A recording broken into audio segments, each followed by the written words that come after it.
Well, as you probably know, I take a great deal of pleasure out of telling you about good plants, ones that are really good performers and ones that are, in my opinion, well worth planting.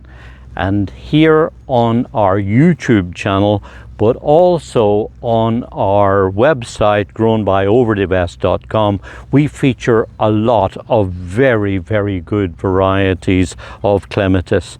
And this variety, called Clematis Tsukiko, is a relatively new introduction from Raymond Evison Clematis on the island of Guernsey, is one that I would certainly suggest that you give a good deal of consideration to, because this is not only a really beautiful plant but also an excellent performer.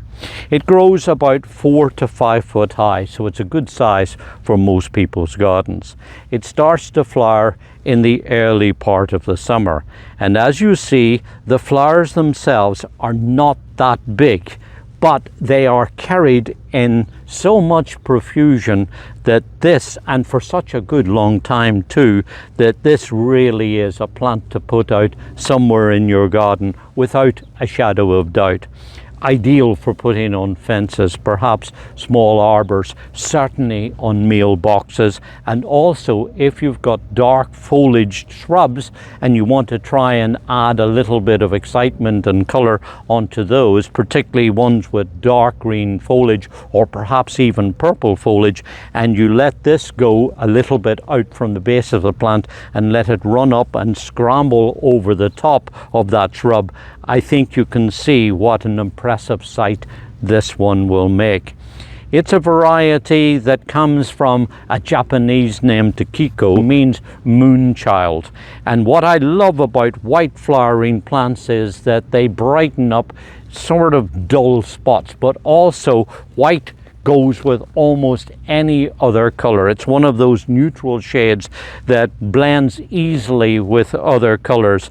And if you've got a slightly shady spot and you want to try and add a little bit of pop of color and something that will keep flowering for a good long time, because this starts to flower in early summer and then keeps going on and going on, producing lots of new growth that comes through and even continues well into the autumn time too. Like other clematis, it likes to grow in a free draining site. That's important. They don't like damp soil. Work in some organic matter. Plant it a little deeper than you would plant most of the other plants.